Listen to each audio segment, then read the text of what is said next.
Hey, random stranger, it's good to have you back. I know things are slightly crazy out there in the world right now, so I hope you are taking care of yourselves and you're staying sane. We're here now, so let's just chill and enjoy a couple more episodes of Sound Euphonium, which is already turning out to be quite a fantastic show. I have to say though, I am getting slightly worried because my notes for these episodes are absurdly long and we are literally just 2 episodes in. There's also quite a few comments from you guys to get through. And actually, what's great about Hibike is just getting back into that practice of keeping your eyes peeled for the tiniest little details that Kyoani will tuck into these episodes. Things that we'll probably think about later and be like, oh my gosh, they actually signposted that in the very first episode. So if you're ready for a deep dive, then let's go. Also, though, I totally understand if you just want to skip straight to the reactions, and that's what those timestamps are down there for. First comment, which put a smile on my face reading it, is from Rain, who wrote, I don't have any deep insights, but just wanted to say how happy I am that Hibike is finally here. It is totally fine to not have deep insights. It's absolutely perfect to just leave a little message and be like, hey, Hibike is awesome, because it is. And I have a bunch of stuff I want to say that makes Hibike so enjoyable for me. So it's really good to know that you guys share in that joy. So a couple of you sent some factoids that are outside of the story itself, more to do with the studio and how Hibike was designed, which I was very grateful to learn because it helped me appreciate a lot more the thought that went into Hibike. About Naoka Yamada's influence, Soda mentioned she directed and storyboarded the first episode and the ending sequence. She's also listed as a series unit director, which I wasn't sure quite what that was, but NL explained that essentially she co-directed Hibike along with her old mentor Tatsuya Ishihara, which means she was in charge of more day-to-day aspects of production like checking storyboards, layouts, and digital processing, while Ishihara was in charge of story and design work. So she's got a hand in a lot of different things, and it just sounds like Kyoani in general is a very collaborative studio, which I think is really cool. Also, something else I want to highlight that was pointed out to me is that a lot of the instruments we see on screen were actually hand-drawn, and the supervisor for all the instrument design was Hiroyuki Takahashi, who also did the same for K-On! So from DJ's Dolla, drawing instruments in anime is tough, and many studios now use 3D instead of hand drawing. Again, I just think it's that incredible effort that Kyoani puts into their projects, the going above and beyond. It was something I noticed almost immediately too, how real to life the instruments were and how that elevates the show to an even higher level of enjoyment. I guess especially if you have background in music or if you play one of those instruments, which I don't. I guess, you know how there's food porn? Well, and a part of me hates myself for even associating the exquisite design of this show with the word porn. But from what I've seen so far, Hibike is musical porn. And there are things I'll cover later that I think makes it such a feast for the visual and the auditory senses. But yeah, the way that the instruments are drawn are a huge part of that. Also from NL, as the production moved along, Takahashi had gotten so used to drawing them that he could draw all the instruments from memory, allegedly. He joked on his blog posts that he was starting to believe that the Euphonium was the protagonist of the show. That was an awesome little nugget of info there. I was also informed that, on a sad note, that Takahashi was one of the Kyoani staff who died in the arson attack on their studios a couple of years ago. So, again, I talked a little bit about it when reacting to K-On!, but yeah, I just took a moment to pay respects to someone who was so super talented and was taken way too early, and it'll be something that's, I guess, tucked away in a corner of my mind when watching through Hibike, that this was a guy who was just incredibly passionate about his work, and we still to this day get to enjoy, you know, the efforts that he put into instrument design. So on to the actual story now. Just some additional thoughts about Kumiko, whose name I now know, and her strange attraction as a protagonist in the show. So here's a comment from Oliver JaJaDo. Like you already noticed, Kumiko is passive, has no real direction in life for now, like a cherry blossom petal in the wind, while Reina is active and driven to become a great trumpeter. We also learn over the course of these 2 episodes that their conflict is mainly in Kumiko's head and that she is making a far bigger deal out of this than Reina. Like a cherry blossom petal in the wind is a great way to describe Kumiko. Not only does she waver back and forth between joining the band, but also between speaking or not speaking to Reina, and between what instrument she should apply for. Rewatching the episodes, the tiniest of details also projected this wishy-washiness of hers. She is nominally concerned with surface things, like how one of the reasons she chose to go to Kitauji High School is because she liked how their uniforms looked. We also learn in the flashback with her older sister that when Kumiko ties her hair up, it's a sign that she's trying really hard. But it honestly doesn't take her long to just let her hair down again into that poof of hers. However, alongside these things, there are also hidden depths to her, I think. For example, the other reason why she chose to go to that particular high school was because she thought she wouldn't know that many people there and she wanted a fresh start. Which leads to the question, why would she want a fresh start in the first place so badly? And I think maybe it's because she's been left scarred slightly by her band experience in middle school more than she herself realizes, and is trying to just distance herself from all that. Maybe, and I think this would be a really interesting thing if the show ever goes into this, maybe she's actually struggling to figure out why there's a part of her that kind of cares about what happened when supposedly she was totally fine or even happy with the dud gold. Part of that conflict, of course, was Reina's emotional outbursts towards her. But also, I think there's something more personal to Kumiko herself that's going on. It's not just that Kumiko goes to great lengths to conceal the fact that she is a youth player, but also in the flashback, Kumiko's sister asks her if she's quitting concert band, and the reason she thinks that is because Kumiko chose specifically to go to Kitauji High School, which obviously doesn't have that great of a reputation for music. My guess is that Kumiko is struggling with a disconnect between knowing that she has a natural gift for music on the one hand, and then knowing that she's going to have to put in way more hard work and effort to actually cultivate those gifts so that they go somewhere. And I never thought I'd see that conflict represented so realistically in an anime, or for any show for that matter. But it is a really real thing that many young musicians have to deal with, especially those who picked up an instrument when they were super, super young. So there's a critical period in your musical career where you have to choose to commit to your instrument or not. And if you do give it up, for some people, you have to, in a sense, commit to giving it up and learn to not care. So to explain this and to use Kumiko as a case study, in her head, she's convinced herself that it didn't matter that her band didn't make it to nationals. She probably doesn't want to be part of a band that takes itself too seriously. However, her ear for music in quite a few scenes in these last episodes, it doesn't allow her to not care about how good the band is. It's obvious that despite her not caring, she can't help but cringe whenever she's around music that doesn't meet a certain high standard.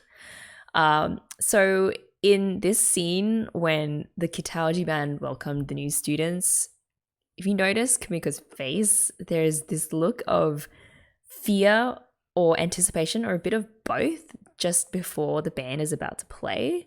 And she makes a small sound, like a little inhale that's like, oh God, are they going to be good? Or is this going to trigger feelings about my past band life? There are also times when, for example, she's watching the band tune where she has that really pained look on her face, like she's thinking, they're kind of crap, but also why do I care? I shouldn't, because I don't care, right? So it's that nuanced conflict that's probably happening without her even realizing it that I find so fascinating about Kumiko. And also because it's just such a real conflict for musicians. So to sum up, basically what's so fascinating about Kumiko is that what if she's so passive about things because that's her way of dealing or not dealing with not having made nationals and being confronted with the fact that maybe she might actually care a little. Maybe Reina and Aoi are not the only ones figuring out how to move on from the reality of their band journey not going the way that they thought it would. So to put it simply, Reina and Aoi thought that they would accomplish more, but are dealing with the disappointment of failing, while Kumiko, in contrast, thought it would be fine to just coast along with the dud gold, but is dealing with the first stirrings of, well, actually, maybe I want more than just that. So the more I watched that opening scene of episode 1 with the announcement of the dud gold, the more I realized just how genius it was, particularly how it sets up the conflict between Kumiko and Reina and paints in a very short time a deep contrast between what those two consider to be success. Kumiko, on top of supposedly not caring too much about results, is also unaware that other people, specifically Reina, might see a dud gold as even worse than dirt in the hand.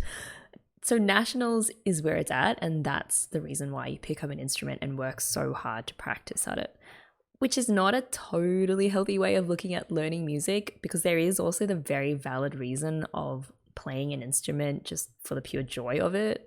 But also in that moment, of course, Reina would be devastated, which is why when Kumiko turns to Reina to congratulate her and cluelessly thinks that her tears are actually tears of happiness, that leads to this jolting moment of disconnect between those two characters and sets up a very strong through line that will run, I guess, for the rest of this season.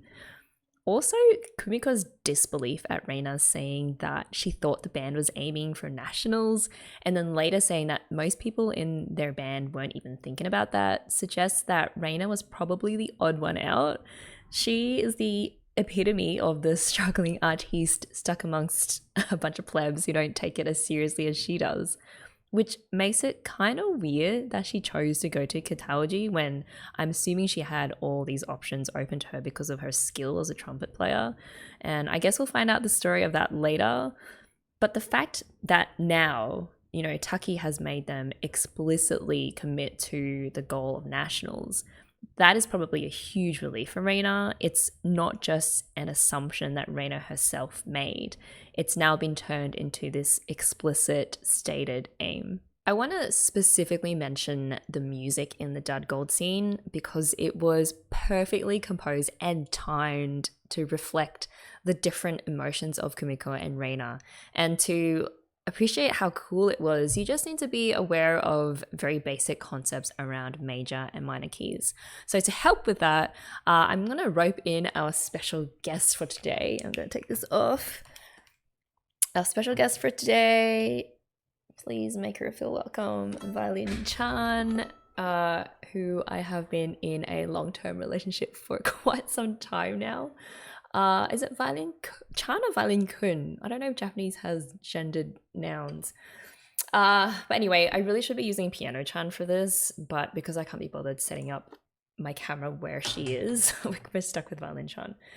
So all you have to know to understand the scene is that major keys are generally happy sounding and associated with joy. So this is C major because that's what this scene starts in. So C major.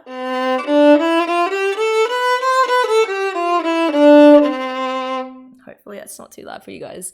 By contrast, minor keys are associated with being sad and grief. So this is C minor.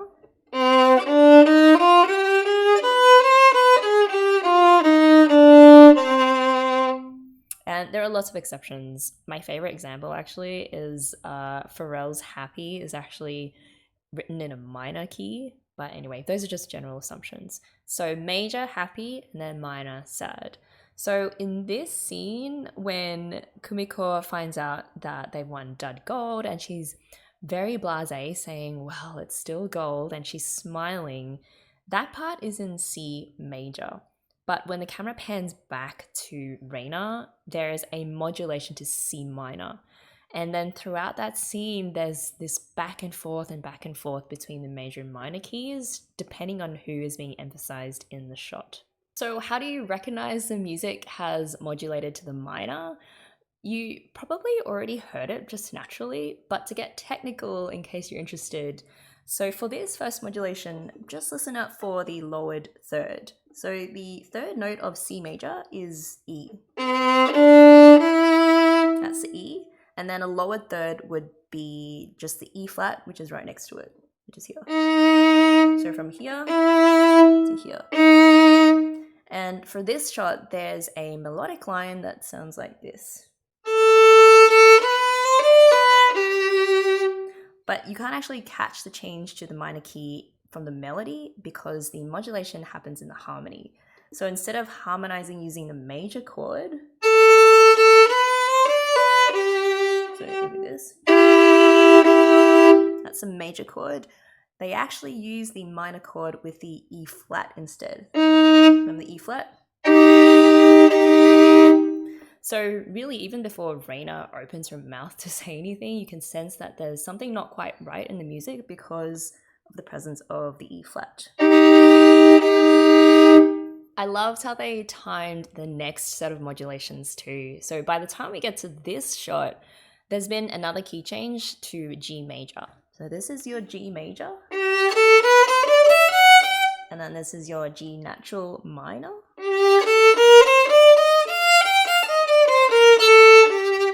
So the two notes that you want to be watching out for here that signal the minor key are the lowered 6th and then the lowered 7th.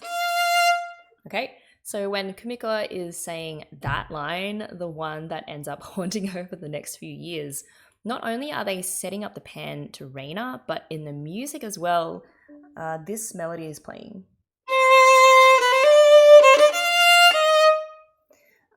So where it switches to the minor, so where the lowered 6th and the 7th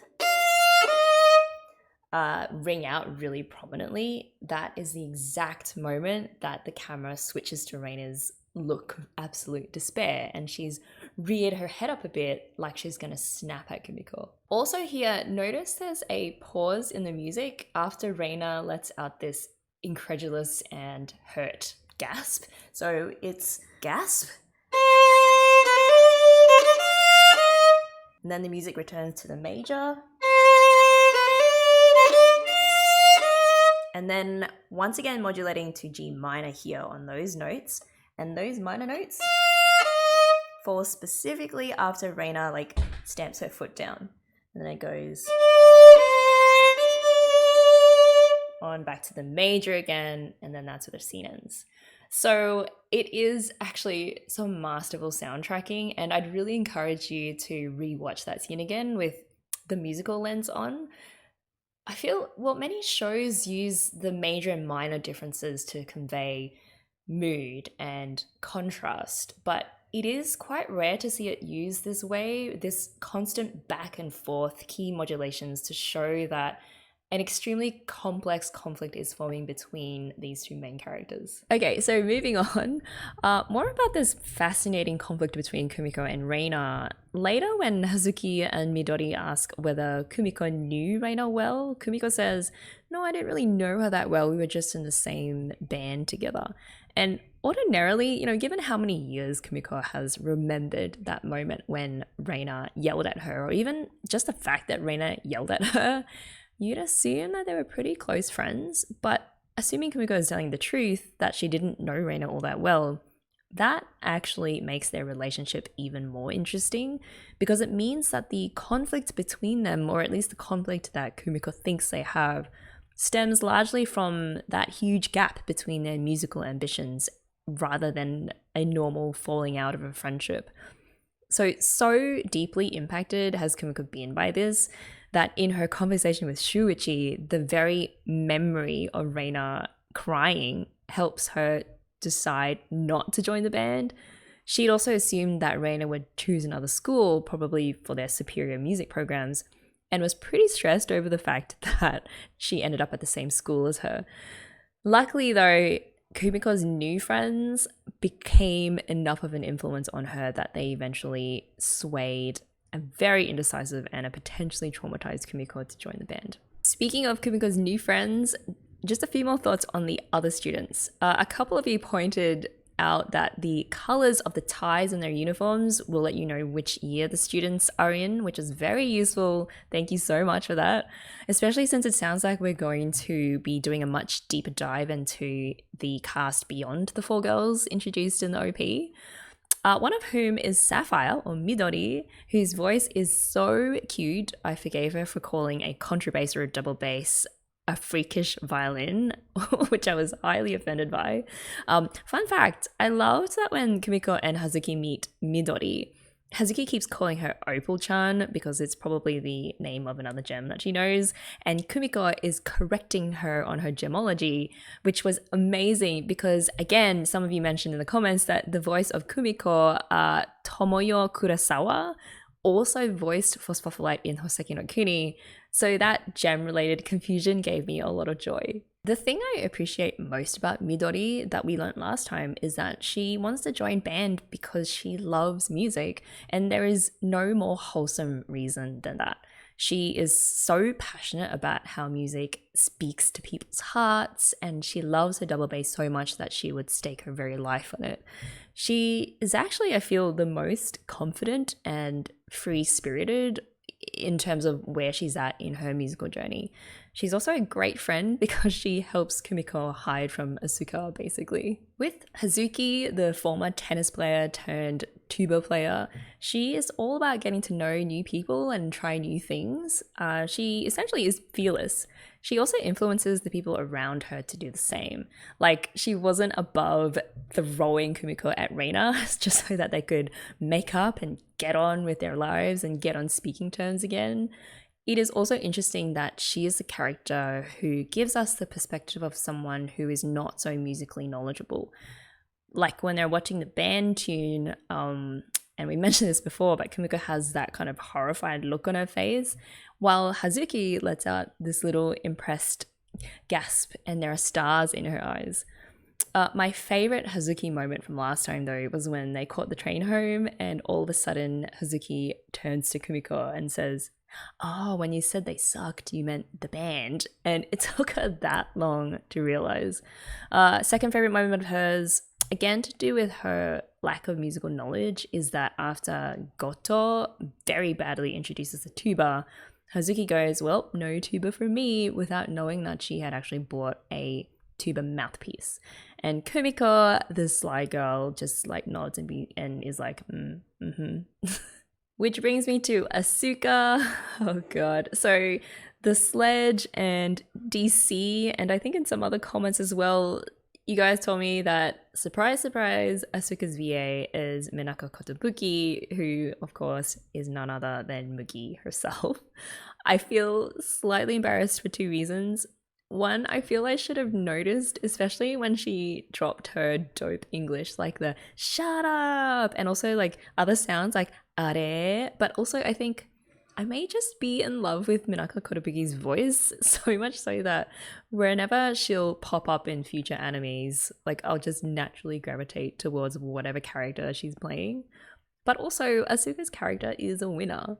Her nerdiness, her passion for music and its history, her curiosity, her love of pranks. She reminds me a lot of Mugi, who also had this big brain full of facts and loved the idea of hiding behind chairs to scare her friends, even though she was really crap at it. Also, the Yuri, I don't remember where this was said. It was either in the comments or in Discord, but Asuka is what Mugi unleashing the full power of the Yuri within her would be like. But unlike Mugi, Asuka is potentially a full-on Slytherin. She is constantly listening into other people's conversations, ready to take advantage of anything her ears pick up. And her friend and the band captain, Haruka, is always pulling her back to stop her from devouring the kohais like sashimi, like live.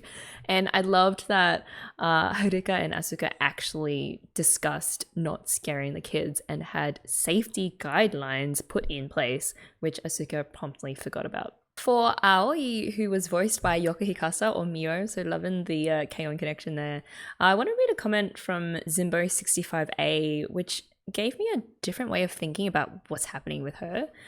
So the story is about motivation and fanatism, about egoism and teamwork and the reasons to do what we do.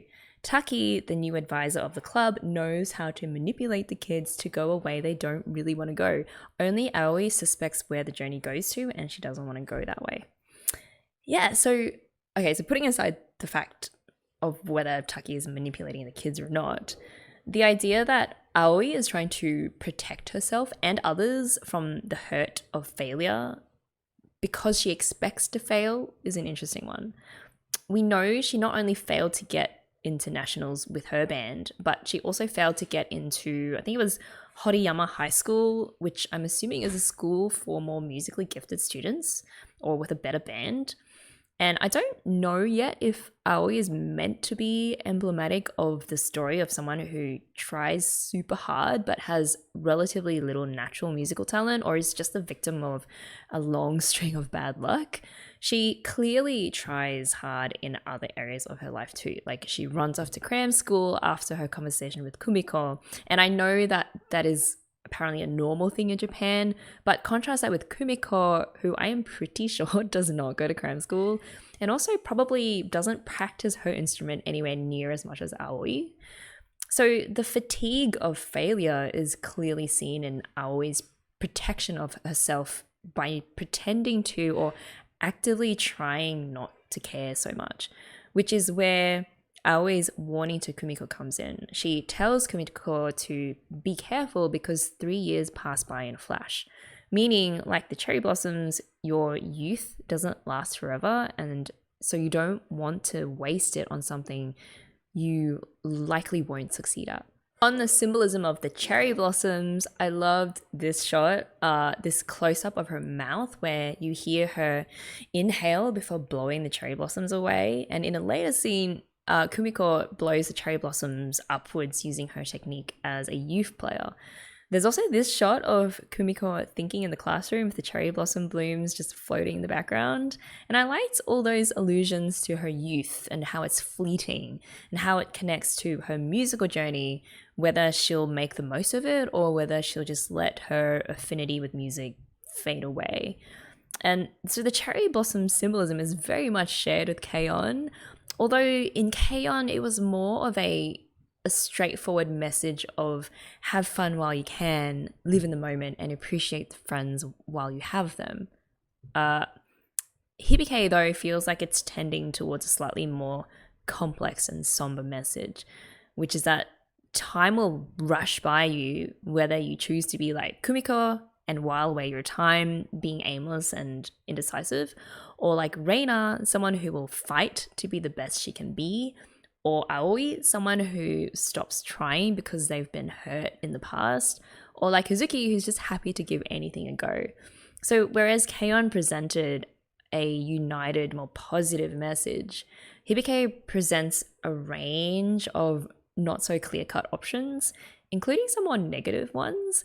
The question, though, is the same, and that's how are you going to spend your time, and are you going to regret it or make the most of it? Okay, here is the part where I rant about how incredibly well Hibike already reflects fidelity to the actual experience of being in a high school band. And I speak as someone with string orchestral experience only, but I think the basics are the same. First of all, the mechanics of how the instruments are played, as far as I can tell, are pretty accurate. There are likely things specific to the different woodwind and the brass instruments that I'm not picking up on. So if you do know, please do leave a comment. And so why is this important, this realism of the instruments and the mechanics of the instruments?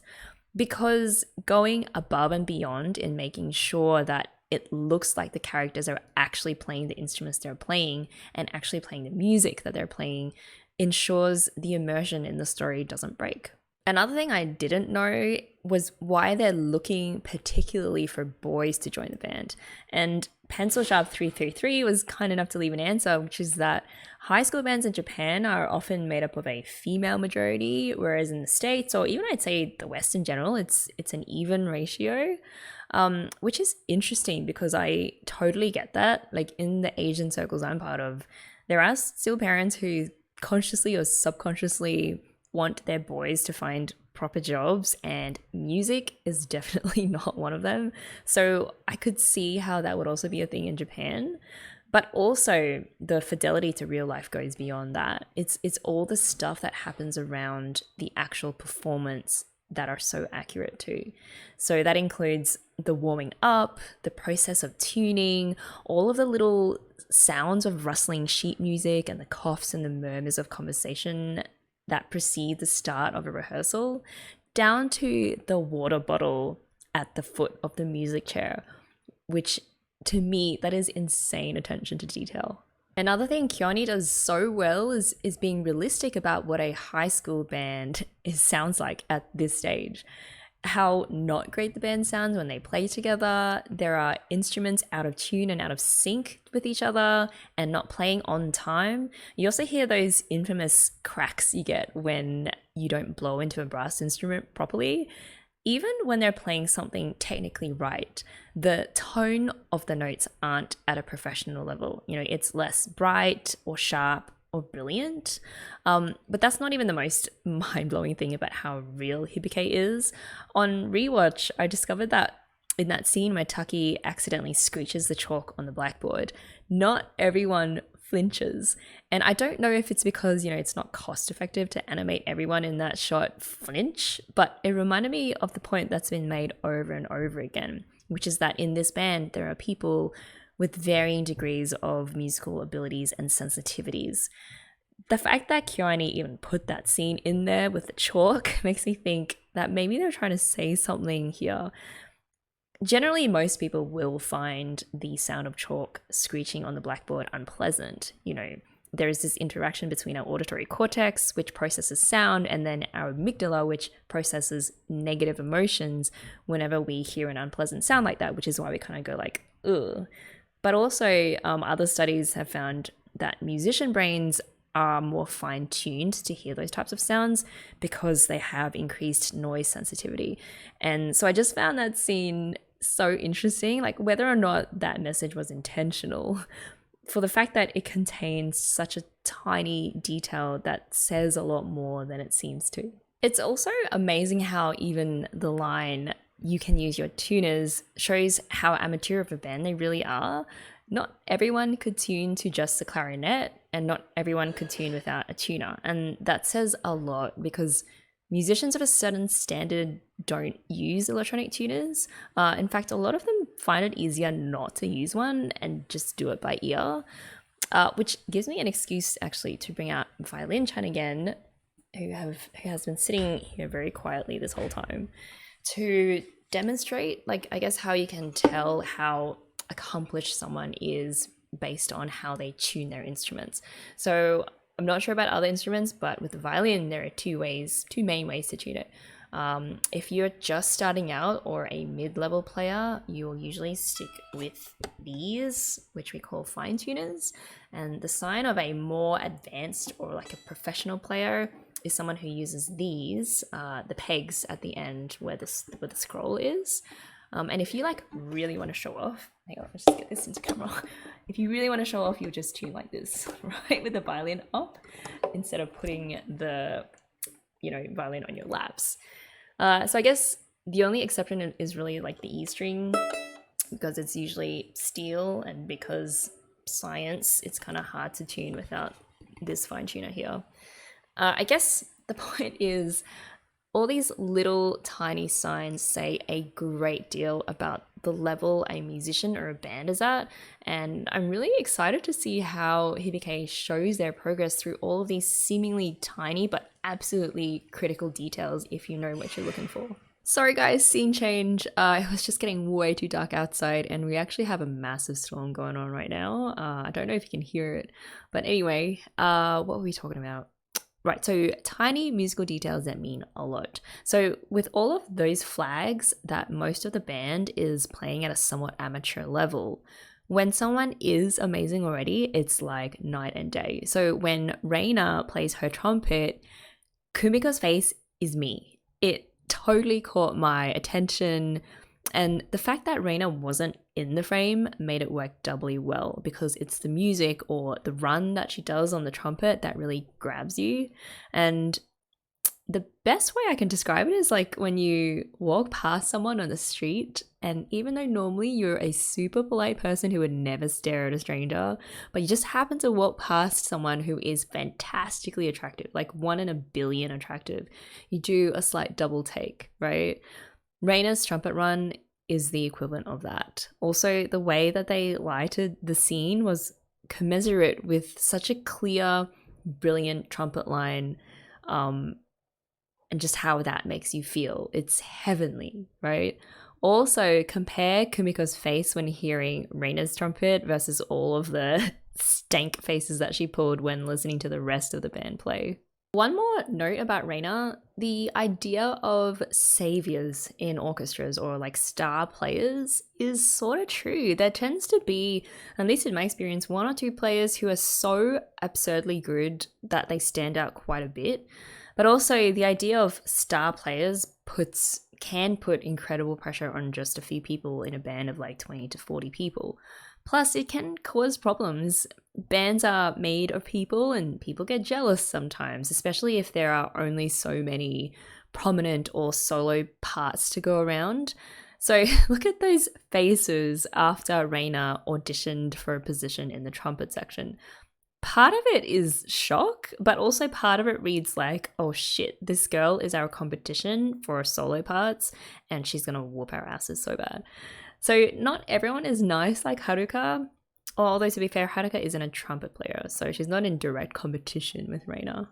The last thing I'll say about the show being so accurate to real life band or musical experience is that it captures the emotional process of learning and mastering an instrument.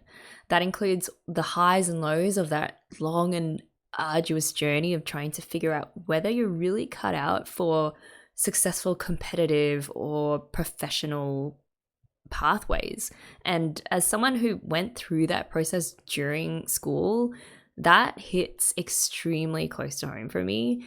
It's even accurate down to like the sweat and the stress of waiting for competition results and seeing your competitors, the other schools, huddled around in their own groups. Nicenal commented that the moment that stood out for them was the voting scene. So almost everyone raised their hand just above their shoulders, but only 2 actually raised their hands above their heads, Reina and Aoi. It seems like those are the only ones who feel strongly about this issue.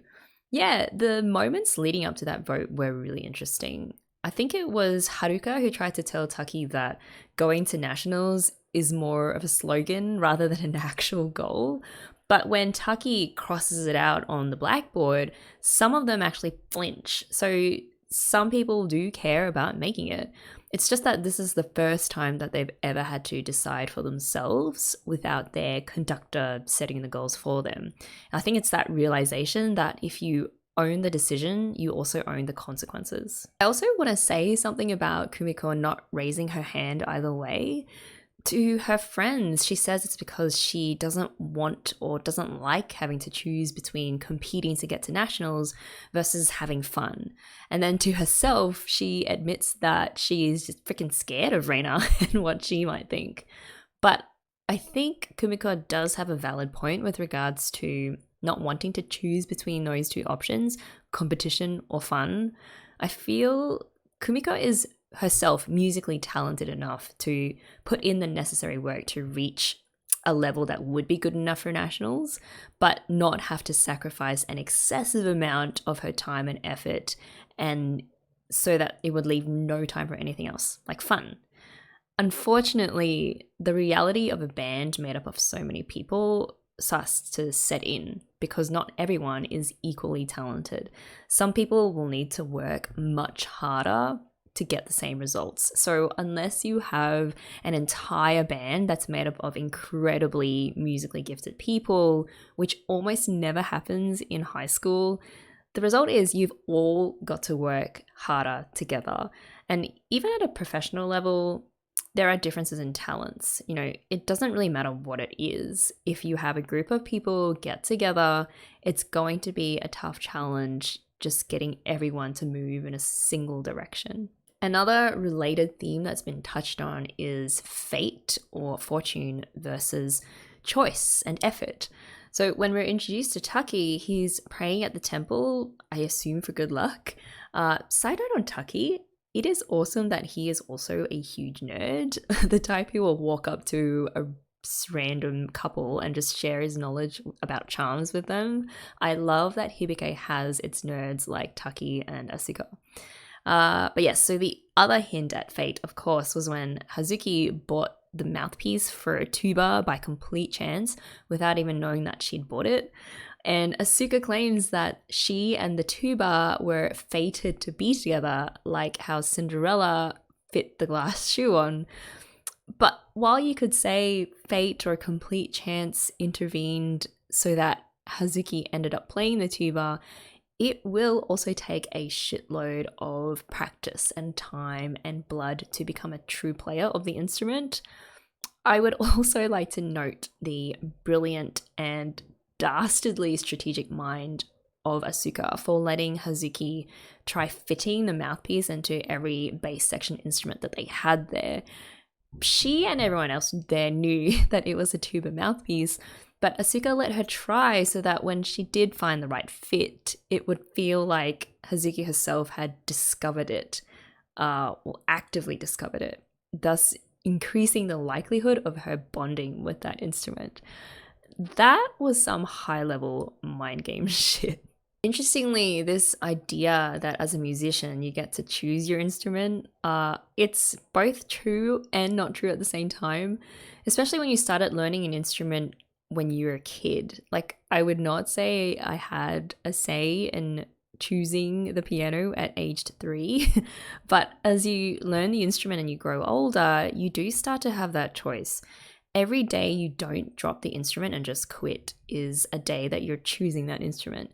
So yeah, the tension between destiny and choice is really pertinent in playing an instrument, and I'm actually really glad that Hibike even thought to include that aspect of musicianship in this story. This final part is all speculation.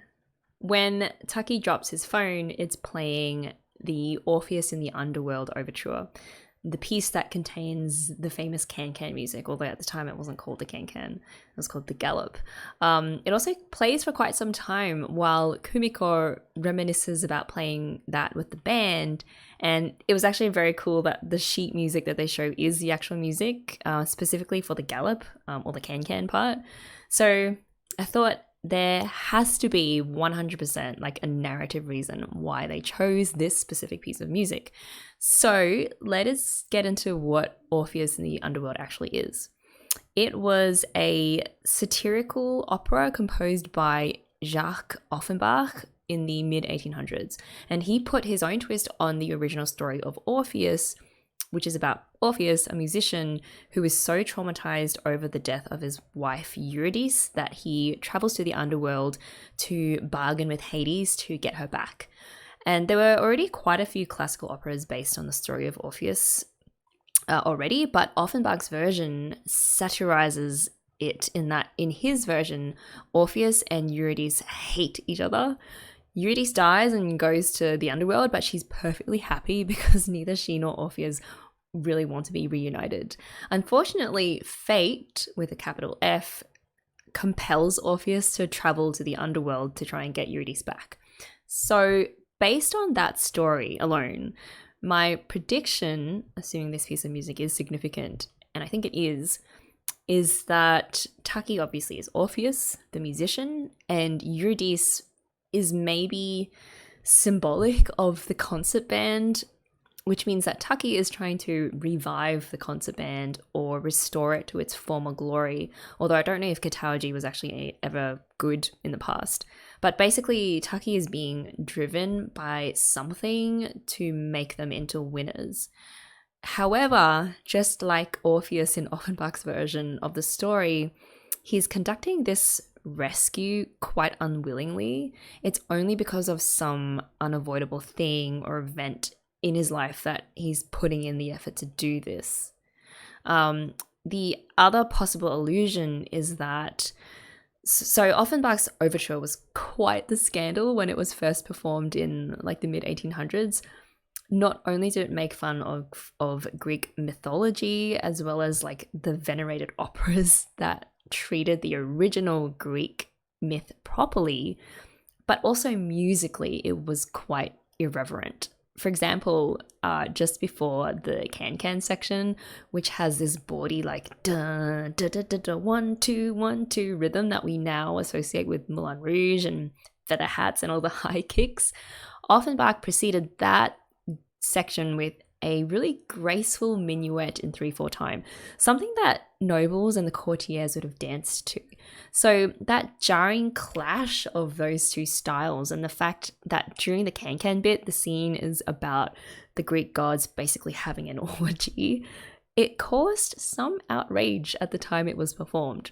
So I wonder if that's also an allusion to Taki Sensei's methods of teaching, that he's going to be quite unconventional and it's going to ruffle quite a few feathers and cause conflicts with people who won't understand his style of leading the band. Alright guys, end of rant and wild speculation. Oh man, I have a feeling Hibike is going to lead to a mess of crazy theorizing and analysis. But that is what we do on this channel, so it's okay. But let's get to the episodes. No, I lied. Actually, we are going to watch the promo for this season because I think it was DC who recommended we do that. So we're going to do it. This will be time synced too because I'm not sure like about the copyrights for this, but I will put a link in the box below. So yeah, this is the PV for the first season. Let's do this. 3, 2, 1, play.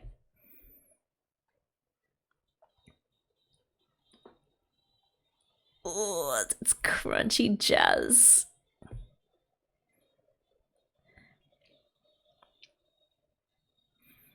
Boom, boom. I loved how it synced with the youth coming out.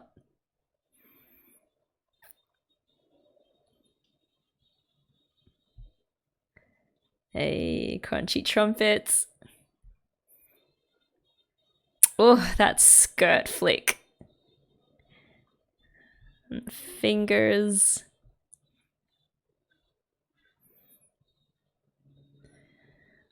It's so insanely beautiful. God, even the way the hair flows. Shit. Music. Youth.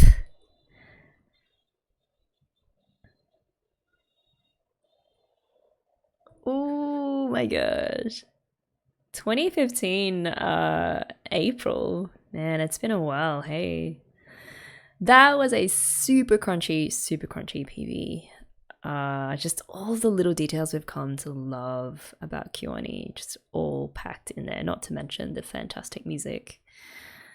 Also, I loved, so at the end, those kanji, it had music and then it had youth. So again, just fitting in with the whole cherry blossom symbolism and how you've just got to make the most of your youth. And we'll see if these girls do that. Now let's go to the episodes. We're going to be starting with episode 3. Remember to grab your tea. I've got my coffee, or your cat. I don't know. And let's do this in 3, 2, 1, play. I do like these little recaps that they have.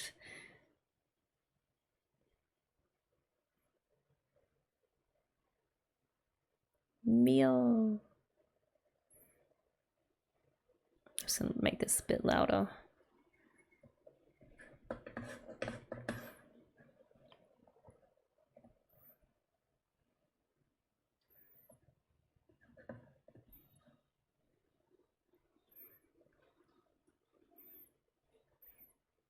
Actually, I really like the tempo changes they include in this OP too. So it's like 1, 2, 1, 2, 1, 2. And then here it's more of a 1, 2, 4, 1, 2, 3, 4, 1, 2, 3, 4.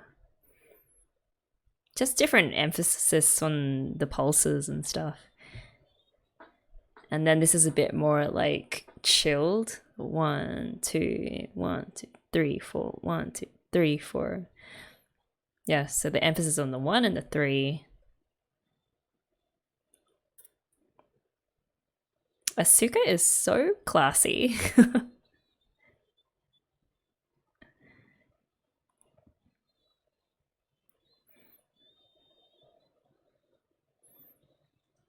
It's a fantastic singer too, whoever sings this note. Ugh, perfect. Such a strong voice for such a high register. And somehow we always end up with the shot to the sky.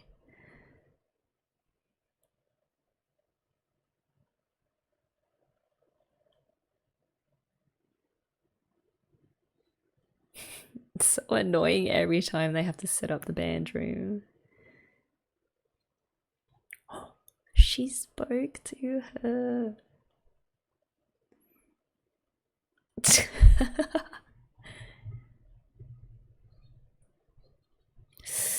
Ooh, that's the girl that like gave a stank face to Reina.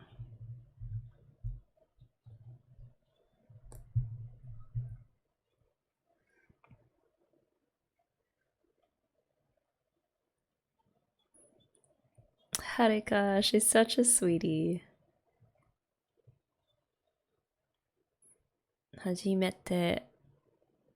Okay, I couldn't read that. Oh, old school metronome.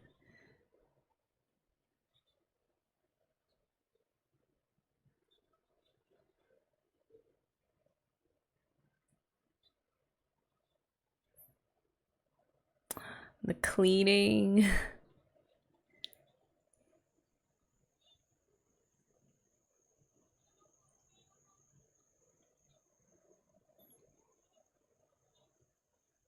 Hey, there's the bass team. The best team ever.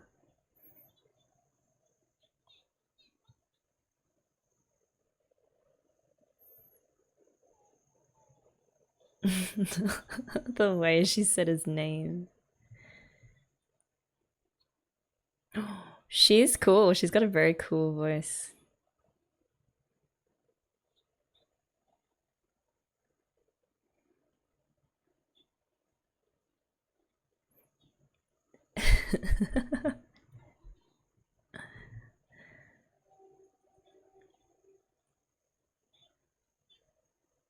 She's the trumpet leader, right? She seems nice.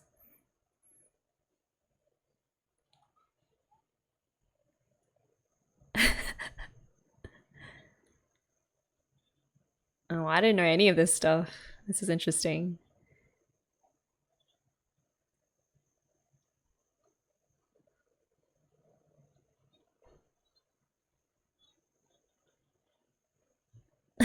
She does prefer to them like property.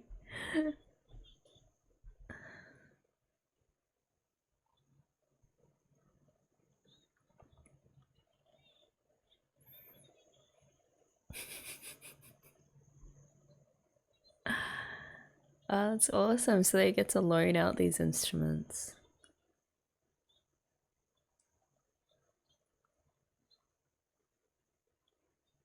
Tubas are so massive.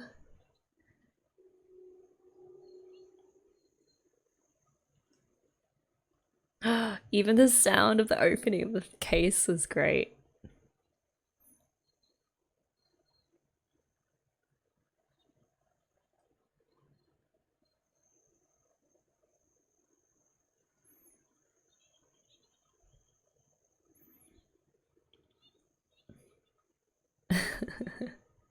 This reminds me of when Yui was choosing her guitar in the store. Kind of just fall in love with the one. George.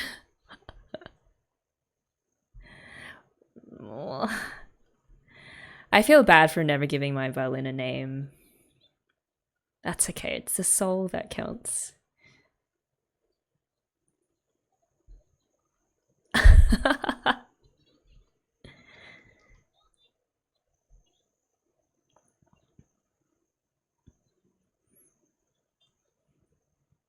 Yes, plenty of choice.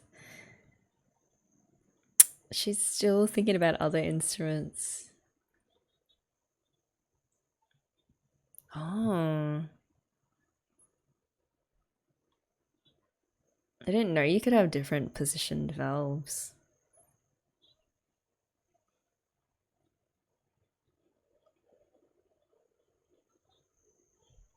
Oh.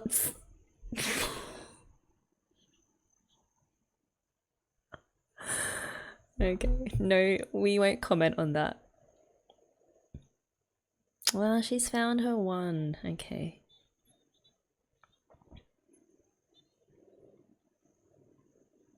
I do love that they talk about the instruments as if they're living, breathing people, because we do tend to do that.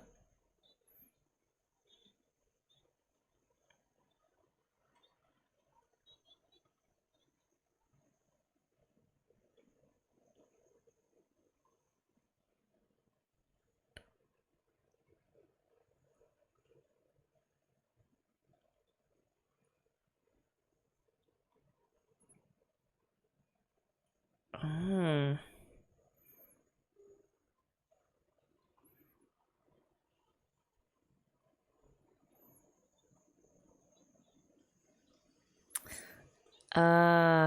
But that's the rub. Like, a piece can be easy, but to play it with really good tone can be hard.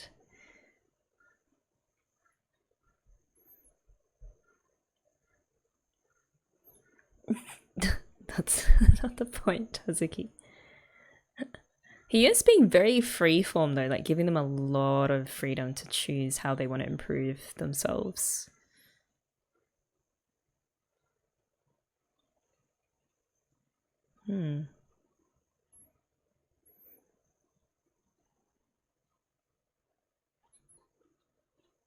Oh, marching band. That's hard. We've never had to do that as strings. This will be interesting.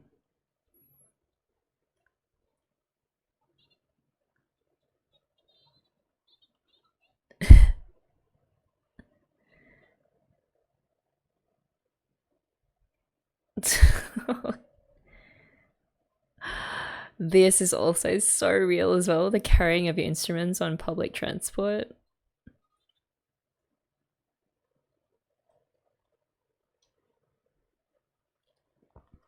So easy for her.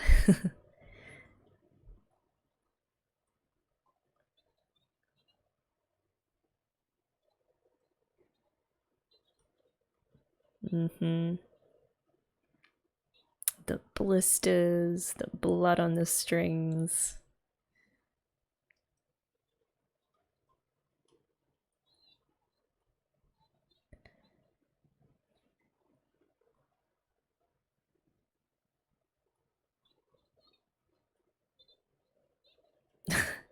It's brutal, it is. Survival of the fittest.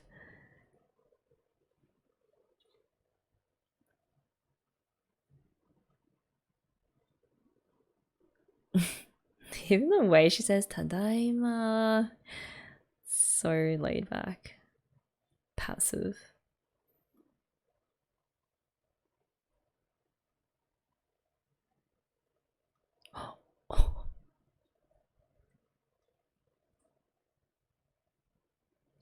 It's an interesting painting. Her sister's a bit weird. I don't know, something going on with her.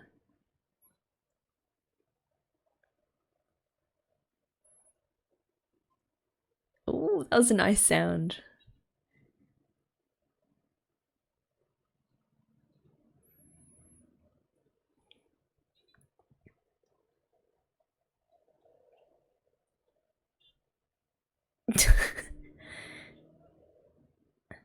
Actually, if someone plays brass, let me know if you guys actually use electronic tuners like normally.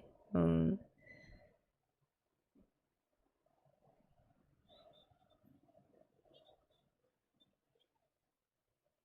she use a second year?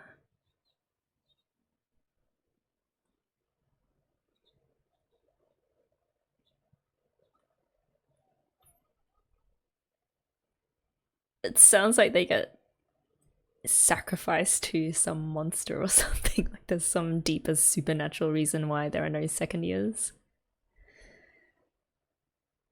That was some real tension though.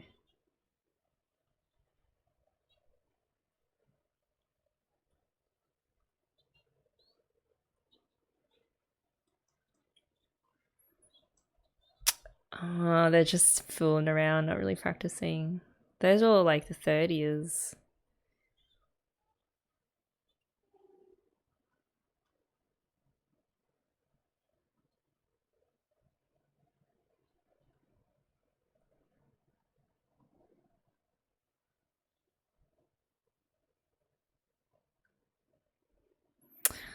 Maybe all the second years were like, ugh, this band is shit. So we're just gonna leave and start our own band. Flute and piccolo, okay.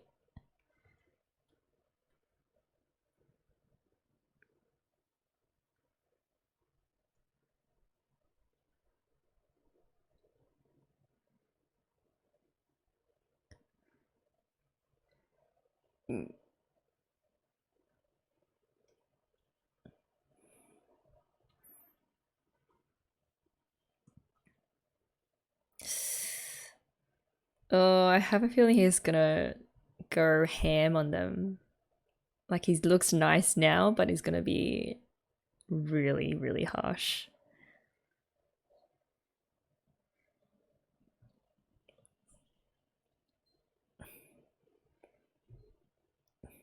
Oh.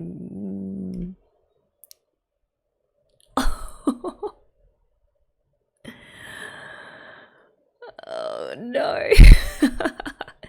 Kumiko, the pain.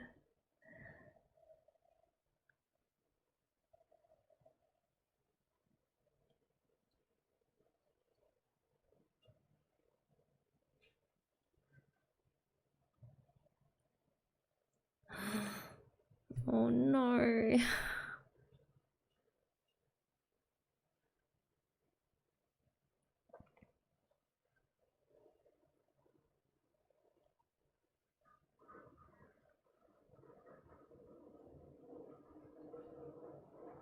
Make sound, not shit. Is that what he's gonna say?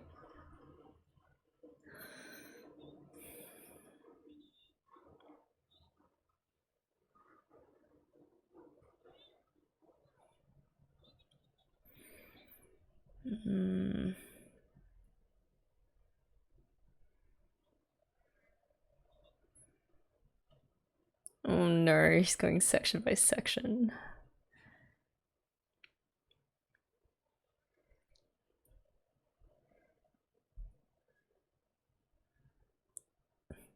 It's that girl, isn't it?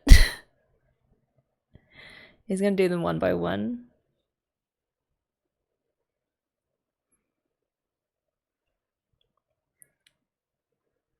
Oh.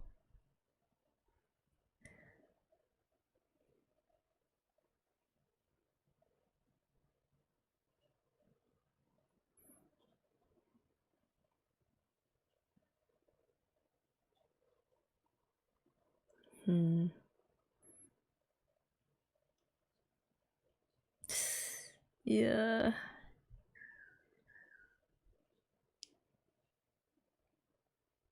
That don't waste my time. I mean, I know it sounds harsh, but it's actually really true. Like, you can't do much with people who won't practice even to the basics. Yeah.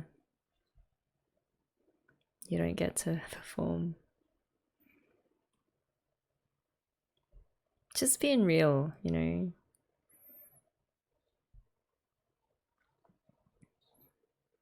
Reina knows, though. I think she actually agrees with his approach. I agree with his approach too, to be honest.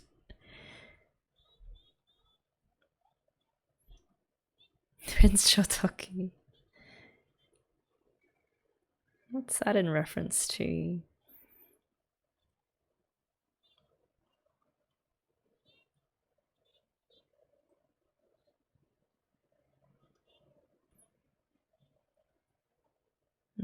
She's so smart. I love her brain.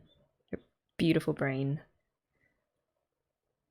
Oh, they've got a real good partnership, those two, Haruka and Asuka.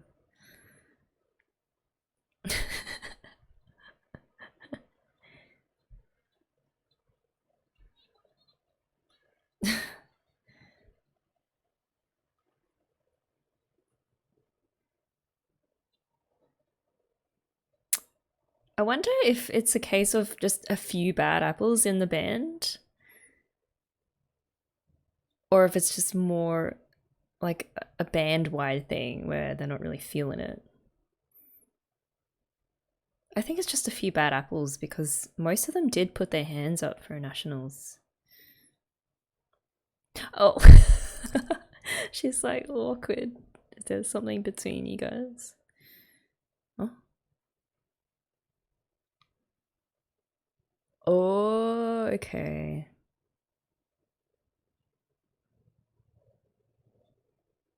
That's right. It was some of the third years that were messing around. I see.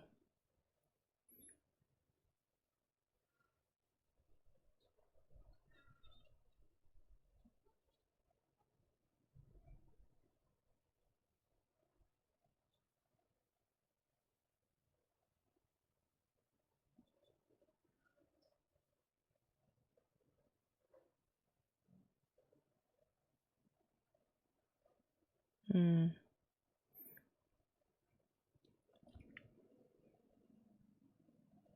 Again, I'm just wondering, I'm sure everyone knew that before they chose this high school.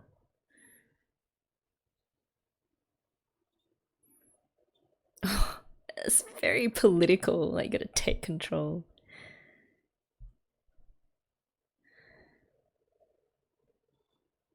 Yeah, so if everyone knew that that's what happened to this particular band, why did Reina still choose this school?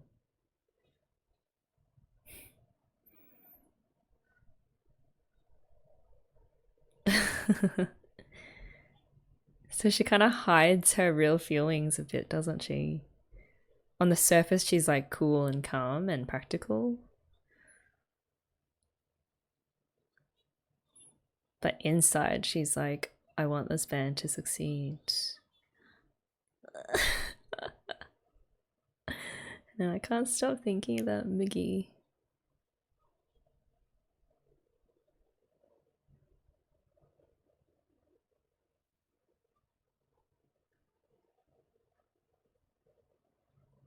Hmm.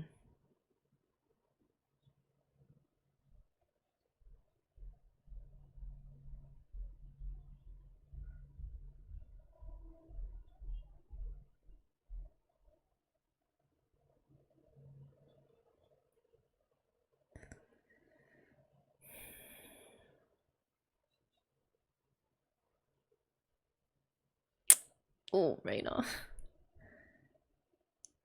Oh, I love how her hair moves behind her.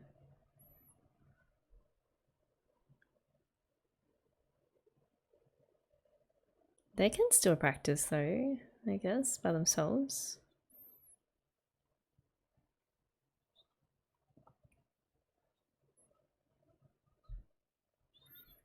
This is such a weird thing to me. Like, this would never ever happen at my school. They'd just kick those people out.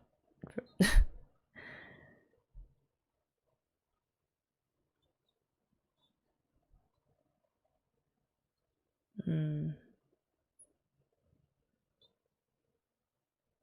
She doesn't mind either way. Reina. She just knows her from her trumpet playing.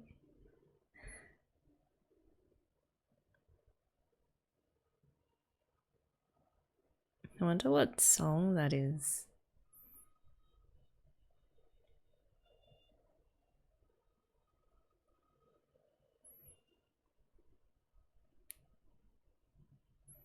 It's incredible how warm that trumpet sounds.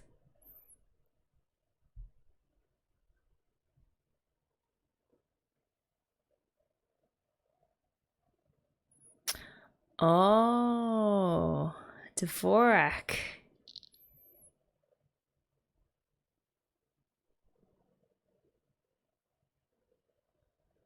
I'm gonna brush up on my classical piece knowledge.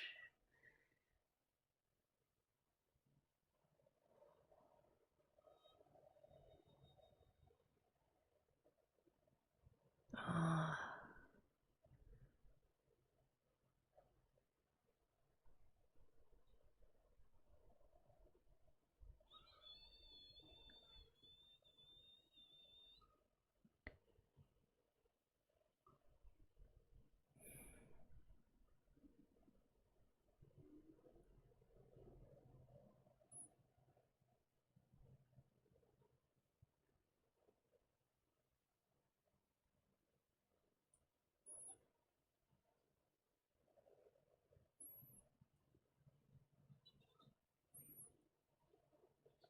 Oh.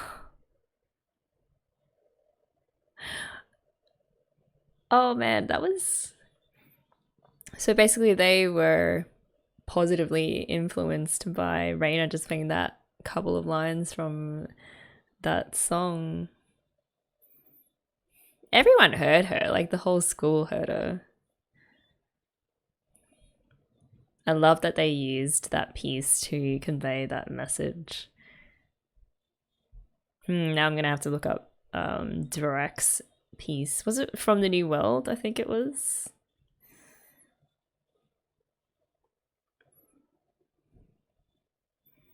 Oh yes, someone also mentioned that there is the red string of fate in this ED that connects Kumiko to Reina, which again is very interesting.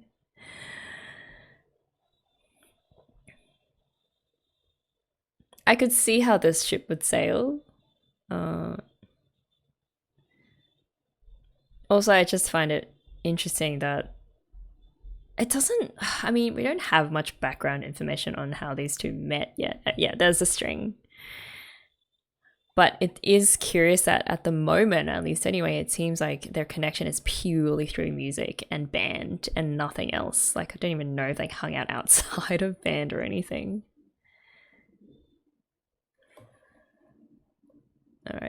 All right, let's sync episode 4. You guys are good? Let's do it in 3, 2, 1, play.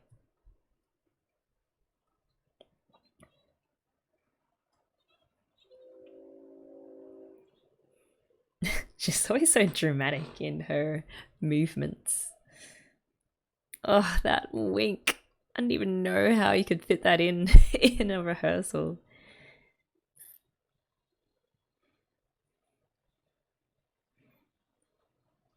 Oh, I love how that foot that goes down, it goes on the 1.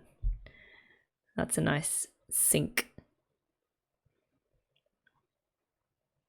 Kumiko.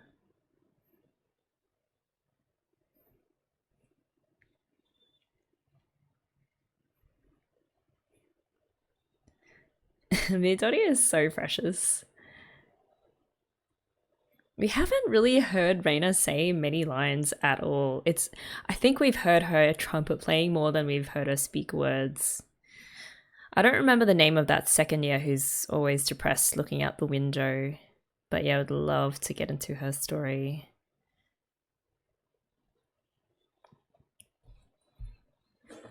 Just need to hear this louder again.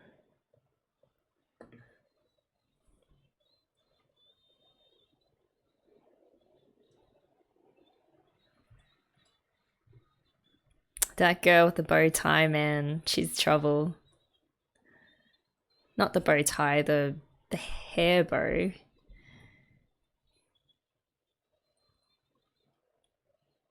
Not the stars in her eyes. I think Kumiko finds her spark, we know that, but it'll just be really interesting to see how. And I think Reina's going to be a huge part of that.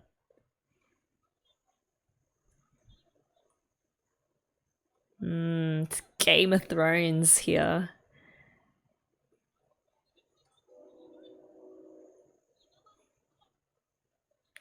horn section. Okay, so the horns and the flutes are the rebels.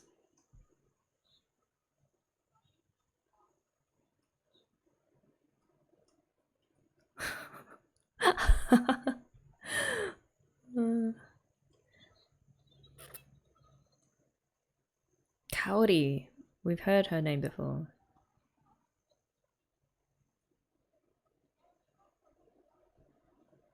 Oh, that is a lot.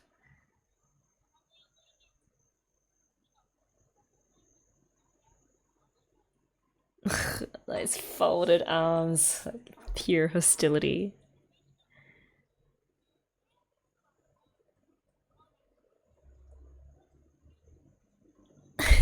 The glasses. It's the scheming glasses where you can't see her eyes.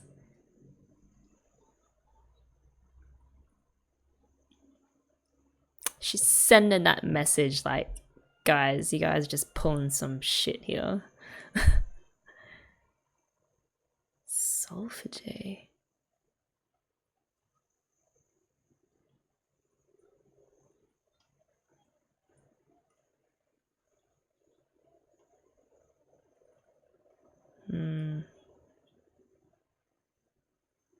Okay.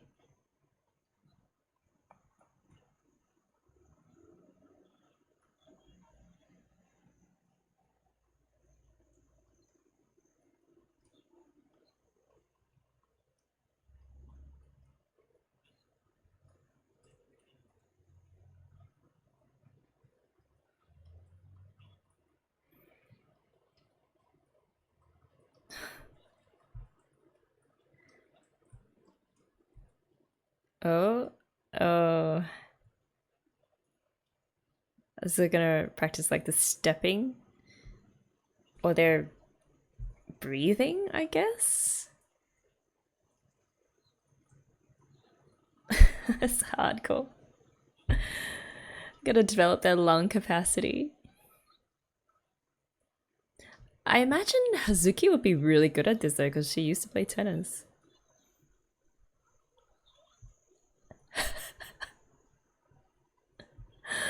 Oh man.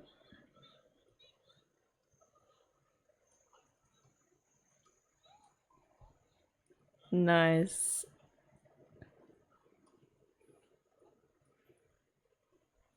Well, he's definitely being a bit unconventional about the training, but it works.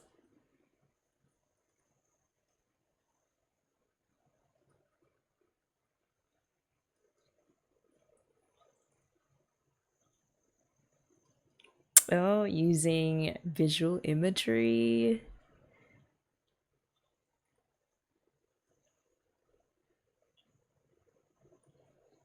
Yo, he's good at this, you know. He's an excellent teacher.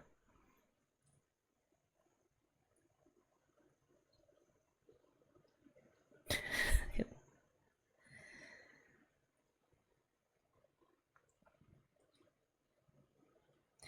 10 minutes. Oh my god. 10 minutes sounds incredibly hard.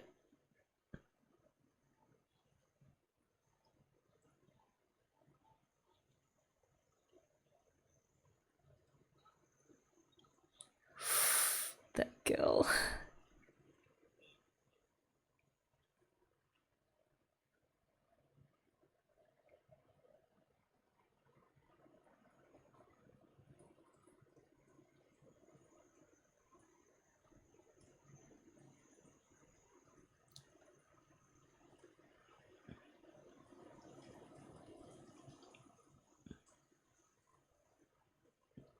Oh, Hazuki.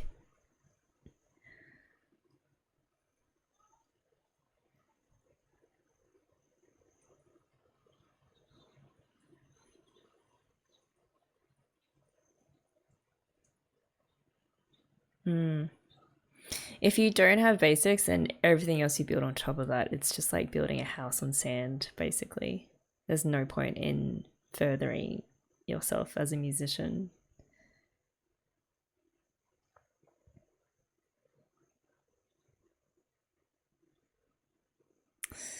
This girl has been super traumatized.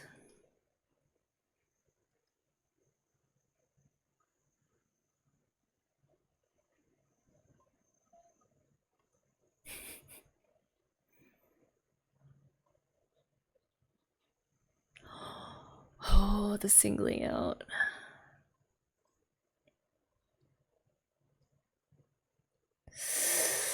Oh. Oh god, it's the truth though. I don't know if he needed to say that in front of everyone else, but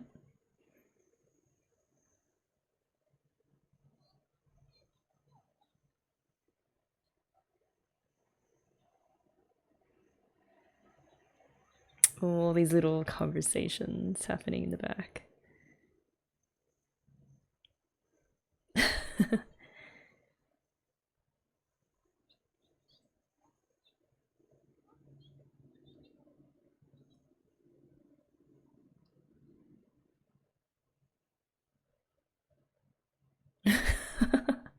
Stress.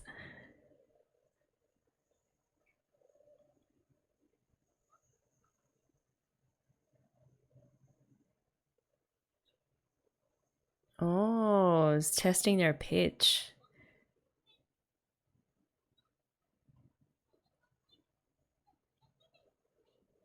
Oh, even I haven't heard that phrase. Solfeggi.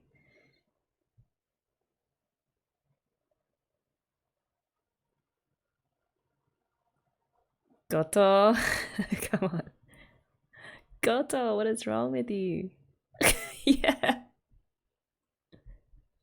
It's okay. I mean,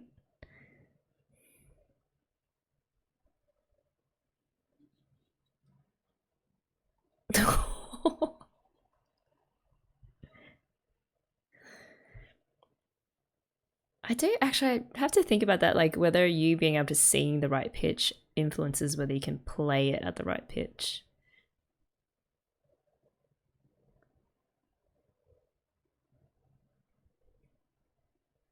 It's not bad. What is he using? That's pretty high tech.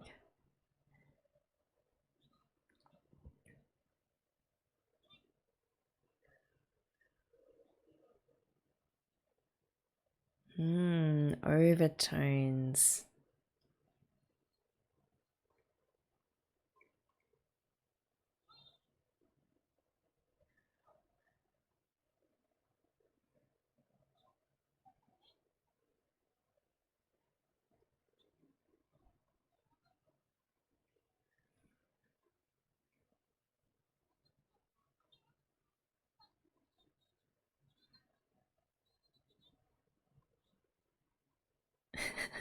Busted.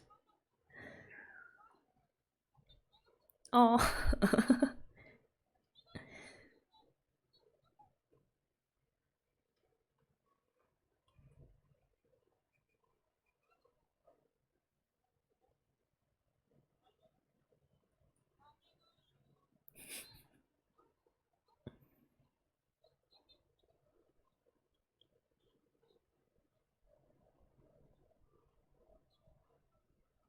He seems to be okay with it.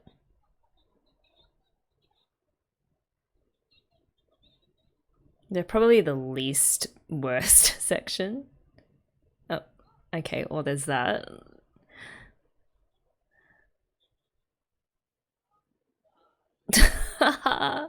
The heart was so powerful.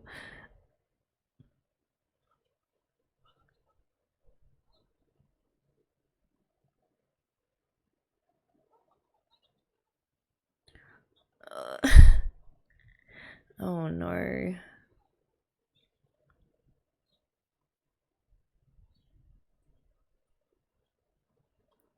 Yeah, that she's not a girl to sort of hide things just so that people will like her, you know?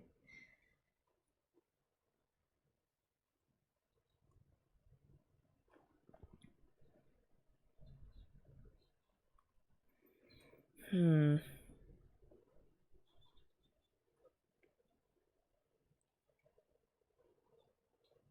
Yo, her voice carried so clearly. She's really defensive for him.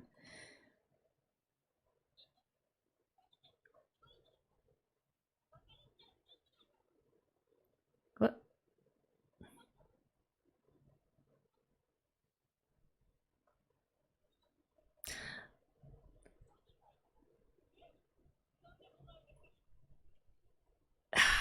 Wasn't that a bit weird? I don't know. That was a bit much, right? I get that she agrees with his teaching methods. But there's something weird going on there. I don't know.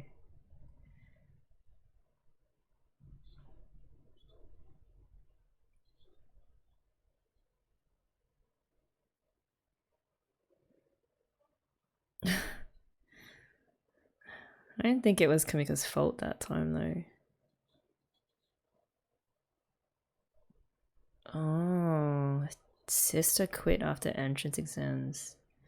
Maybe she didn't want to.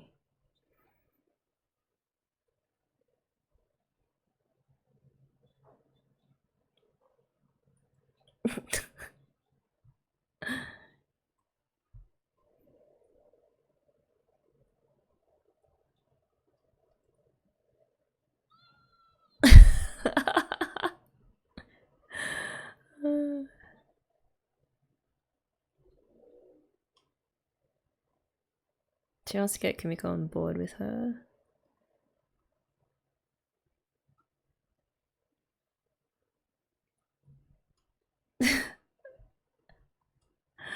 Kumiko acts like this is her first major crush in school. It's really cute. The turn around. She's gonna apologize.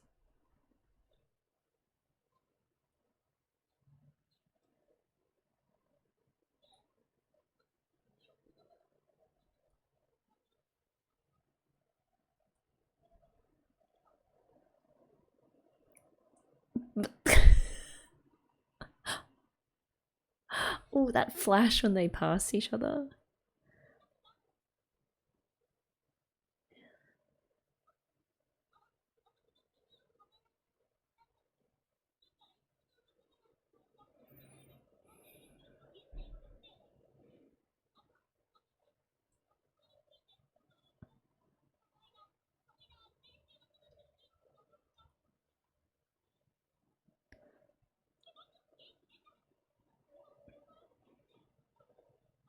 Oh, beautiful violins.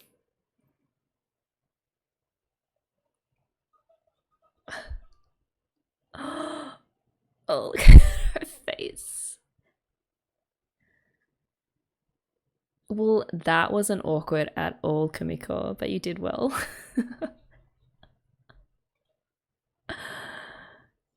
She said she got out what she wanted to say to Reina, so she's learning. Also, that violin, that string music that was playing was incredibly romantic. Like classic romantic chords progressions.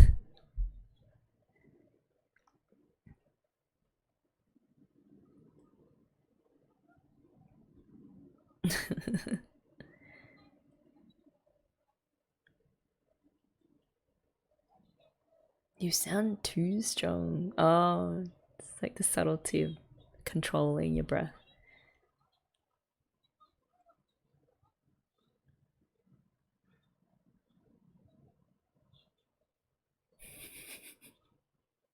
She's fine.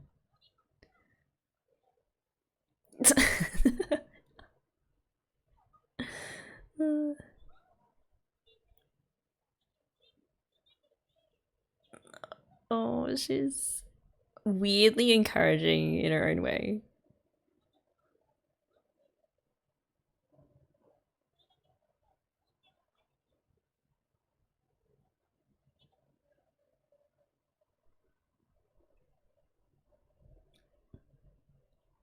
I didn't know you could do that with a mouse, with just the mouthpiece, like the full scale.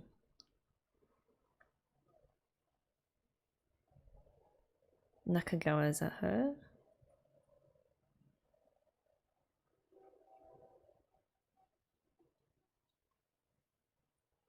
Right, so when he did it, it was a bit off tune.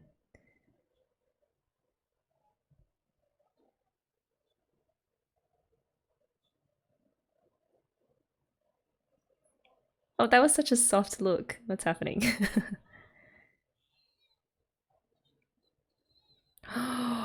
Look at her taking the initiative.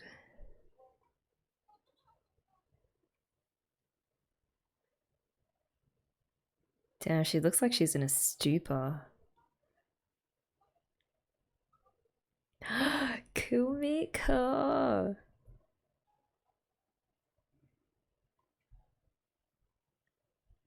I love this cascade effect. Like Reina influences Kumiko, and then Kumiko influences, what was it, Nakagawa?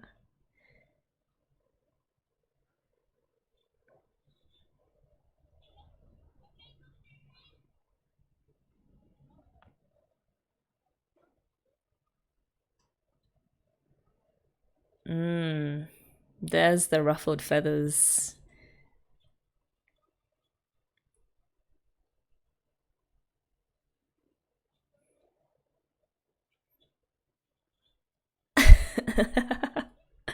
It's like they're harnessing their hatred to improve themselves, and I guess that was his whole point, really.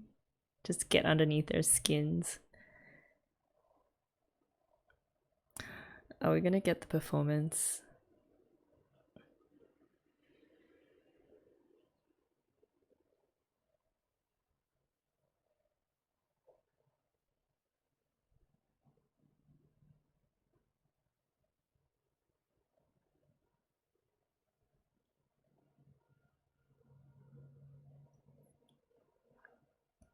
Even that is so much better than what it was.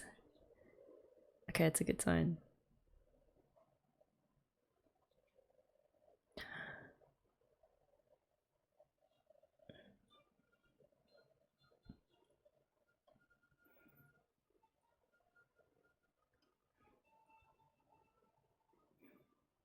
Ugh, love the accurate fingerings.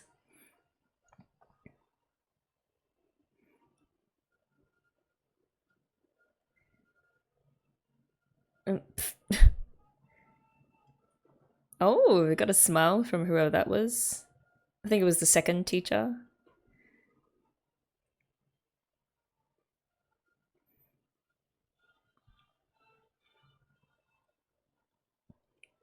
Great, that was so good. Night and day.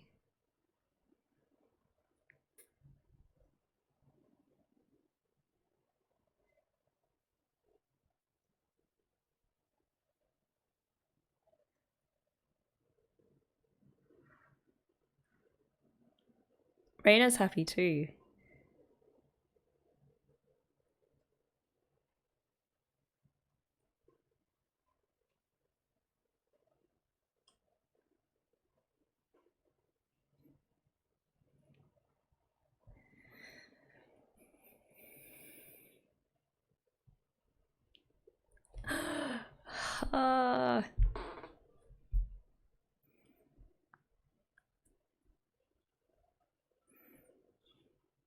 Oh, this is another version of the piece that was playing in the very first scene, the Dud Gold scene.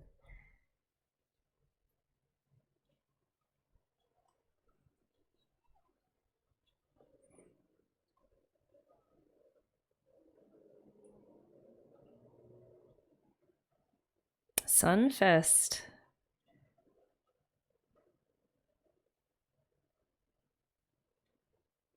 That was an interesting saying. Here's the minor.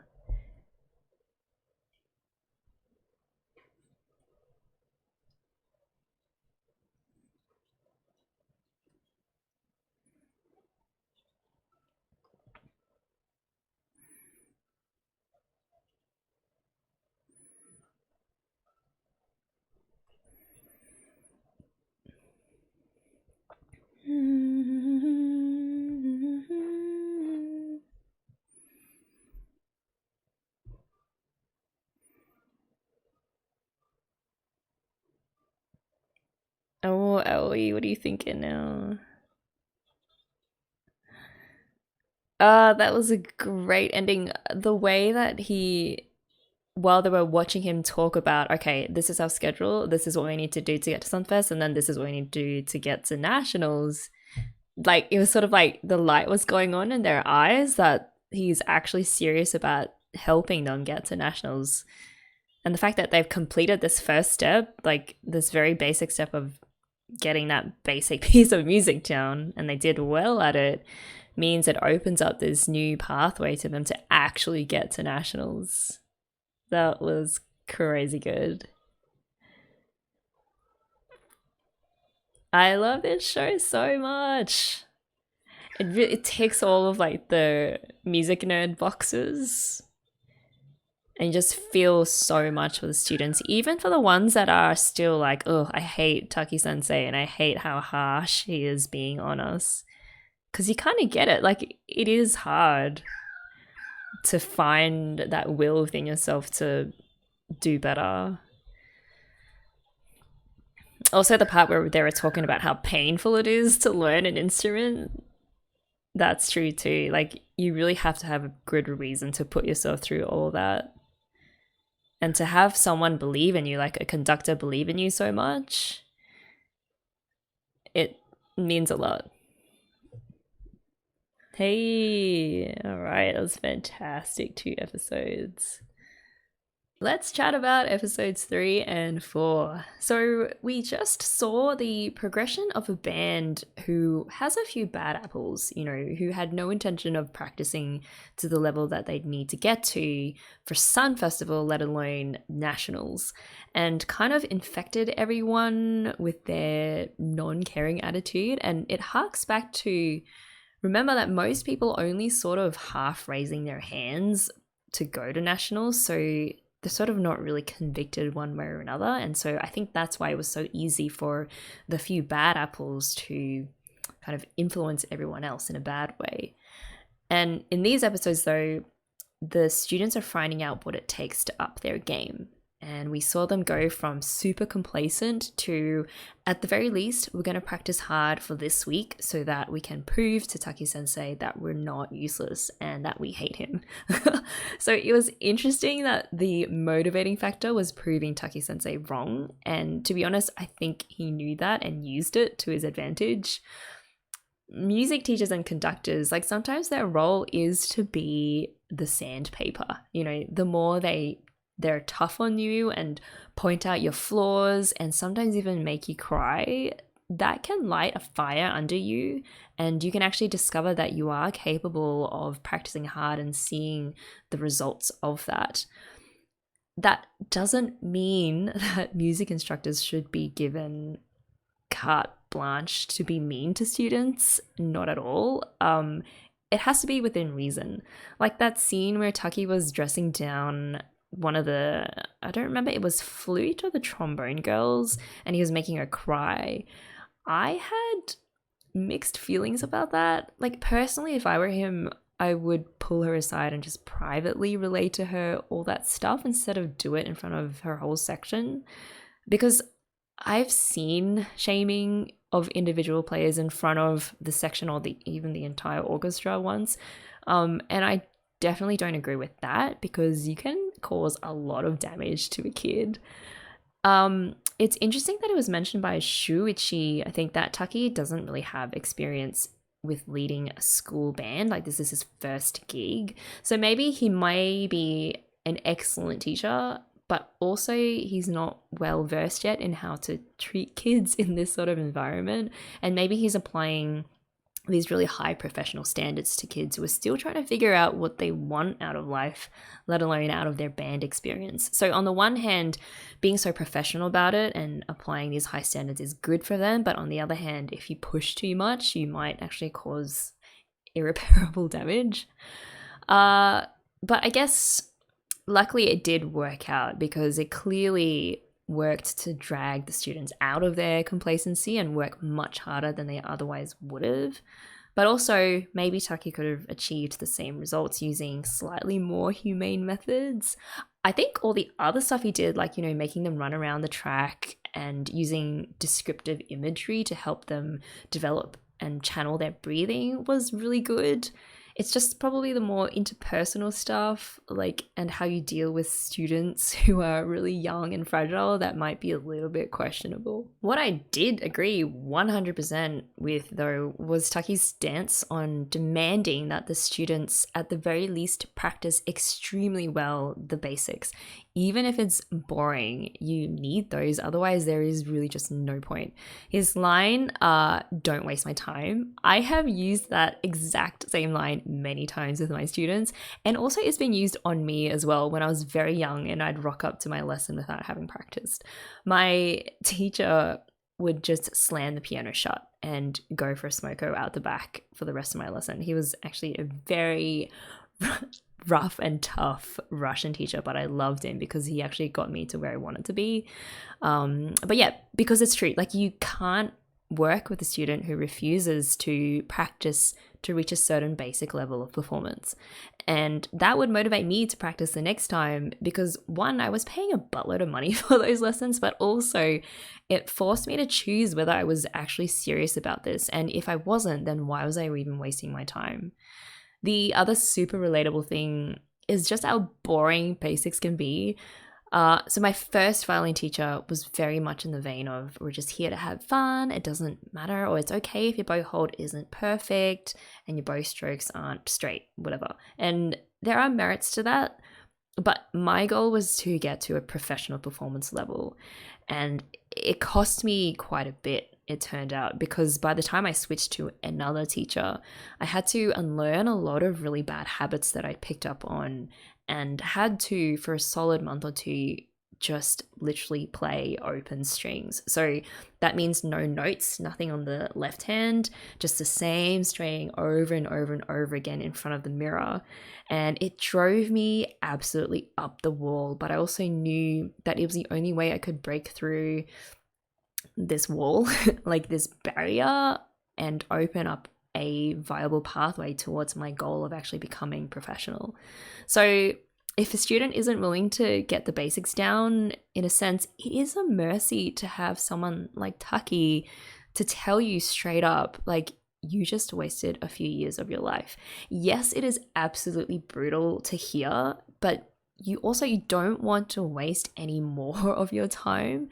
That would be an even worse fate. So Hibike, again, just being too real with the experience of learning an instrument and the choices that you have to make for yourself. A great moment from episode 3, of course, was when Reina played From the New World by Antonin Dvorak.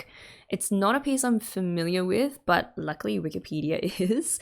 And basically it's a song which evokes many different emotions, chief among them sadness and fear and an uncertainty of when you'll ever get to see your home again. But there's also brief shining moments of hope in there. And I'm not sure exactly which section Reina played. I suspect it might have been the introduction. If you know, please let us know. But I guess the general message is pretty clear. Reina is at Kataoji for a reason. She could have been somewhere else. I feel like she belongs somewhere else just because Kataoji is so bad musically. But she's there and she has a place she wants to get to, the Nationals, but there are all of these obstacles in her way and these things are completely outside of her personal control. So the only thing she can really do is to do her best and hopefully things will start to fall into place. And they do, like her trumpet playing over the school, just ignoring everything that's happening in the section leader meetings and all that.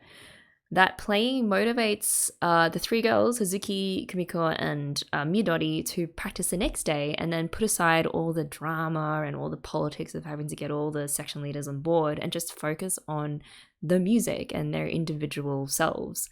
It also incredibly opens up Kumiko and, I don't know, unlocks something in her that makes her brave enough to call out after Reina and apologize for maybe upsetting her over the stuff that she and Shuichi were saying about Taki, and then also starting to shed her own complacency as well. So much so that she invites the second year, Nakagawa, to practice with everyone else in the bass section, and it was really something to see. Again, it reminds me that Yumiko has such a I called her Yumiko again, didn't I? It reminds me that Kumiko has such a naturally deep connection to music, and that Reina playing her trumpet would be able to unleash her potential a little bit. I also love that we have people like Reina and Asuka who let out their frustrations through music. And that is one of really the most beautiful things about being able to play an instrument and play it well. It's that it becomes an emotional outlet. Mysteries that we still have to solve and that were raised in these two episodes. Kumiko's sister, I forgot her name. I don't know if they've mentioned it yet. They probably have. But her sister, it seems she was the reason that Kumiko picked up the youth. You know, she looked up to her sister and her sister was in the band, and so she went into the band too. But also now her sister seems to be quite unsupportive of Kumiko playing the youth. It seems like when she came home and she was like, oh, you're playing the youth again, you shouldn't, it's too loud. It seems like she might have been joking, but it didn't feel like a joke. Like there's some kind of hurt there as well. And I guess we also found out that her sister had actually quit band after her entrance exams, I think probably to university or something. And it was something that she had to give up. So maybe she had to make a critical choice between, does she pursue something that she really loves, or does she go the other way and get a proper job? Again, having to give up what she loves for something that is probably more practical and safe.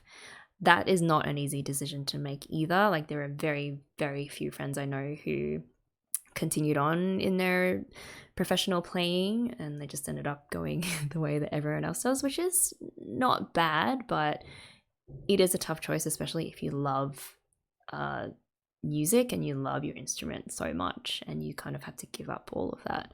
So yeah, hopefully, I'm pretty sure we will find out more about what happened to Kumiko's sister, whether she was forced to give it up or whether she just hasn't really gotten over the fact that she no longer plays like she used to. The other mystery is why Reina had such a huge reaction to Taki, well, to Kumiko and Shuichi talking shit about Taki, basically. It wasn't even that bad, but yeah, must be some like personal connection there that we haven't seen yet. So yeah, it'll be interesting to see what that is. That's it, guys. I hope you enjoyed this reaction. I loved these two episodes. I mean, I love Hibike in general. I don't think I've watched a show that hits on so many of these issues to do with becoming a musician and just all of the hard work and the pain that involves. So I'm enjoying watching this immensely. And also the other part of doing these reactions that I really, really love is just getting your comments and your notes and your insights into all these different things to do with the animation or band experience or just whatever. I love learning from you guys. So yeah, I look forward to the next time. And until then, I guess, make sure you guys are looking after yourself as always, and I'll see you guys soon.